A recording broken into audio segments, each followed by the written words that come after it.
One of the things you'll quickly find out when you're coaching flag football defense is that it can be difficult to play any other coverage than man coverage. And the reasons are multiple.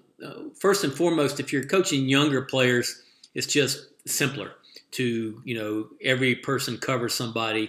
And that way you don't have to worry as much about somebody running free. But even at the older adult levels, and we've got our 4v4 package up here on defense, it can be difficult just because you've got to play zone. You've got really almost the same size field, but you've got fewer players. And one of the players you would think would be rushing the quarterback.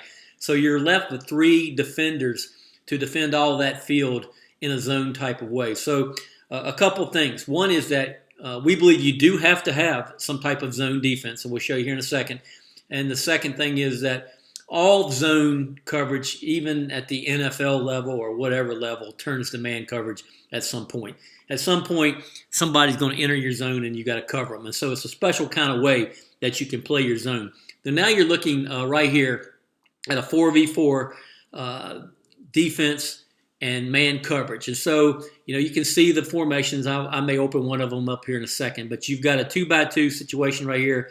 And the important thing is to line up across the board. You're playing man. You want to get the depth that you need to get based on your matchup right here. And then you want to try to hide whoever's going to be coming after the quarterback. And that way your center, who doesn't have a back in this situation to help, can't prejudge which way they're going to set and try to get protection for the quarterback. And so, but as you see, just different ways right here of playing center bunch. There's only so many ways you can line up on offense as well.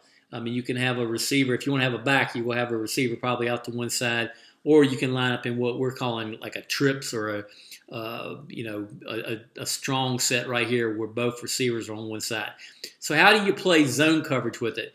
All right, so really there's only 2 different ways that you can play it. You can play what we call a 1-1-2 in this situation right here, and that's where you're essentially saying that you're going to play a 2-deep structure.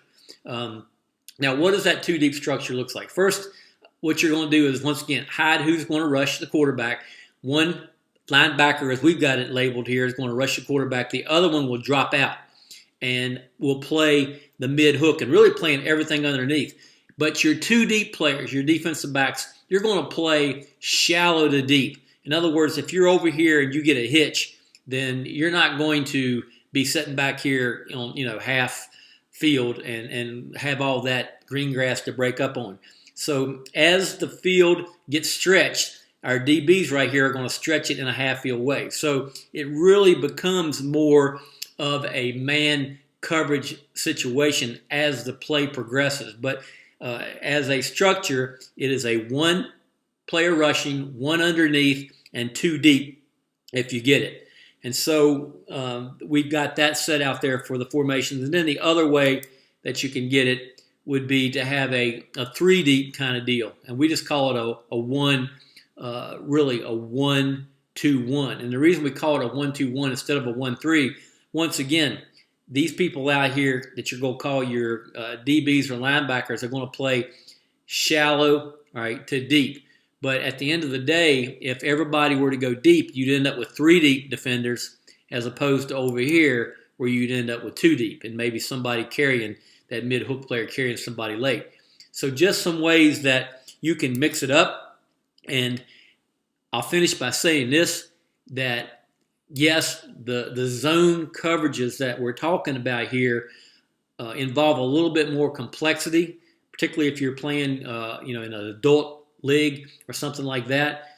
But understand that if you get in the wrong matchup in a game, and let's just face it, if your defensive back cannot match up against their best receiver and you play man coverage all day, you're going to have some issues. It's not going to be a good day for you. So that's why it's good to come in and mix up a little bit.